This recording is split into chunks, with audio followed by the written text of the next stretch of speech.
চলো আসলে শেষ করতে হবে, এখানে 10 মিনিট পার হয়ে গেছে। পরবর্তীতে আর একটা কোনো একটা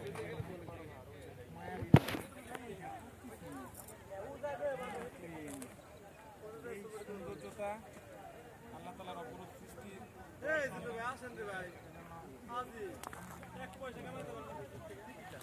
চোখে দেখে নিতে পারবো আমি তো হয়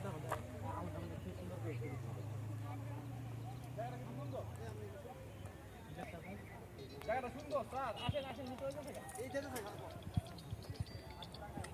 সে ইউরোপ বানাইছে মানে এই যে কষাটা আছে না ইউরোপ বাপ করে আটলান্টিক সাবে আর কিছু না না এই সব সময় নিজের না কুকুরে বাবা না না এই মজার শেষ হ্যাঁ সবাই মিলে একটা সেলফি এখানে দাঁড়ান এটা সবাই এখানে দাঁড়ান সবাই মিলে নিউজ হইতো তুমি চিন্তা করতে দাও এই মুসাফির দিকে চলে গেল দিলু ভাই সবাই মিলে আসেন এই না জায়গা ভাই সবাই মিলে সেলফি নিই আপনি সেলফি নেবেন কত করে আমি নিব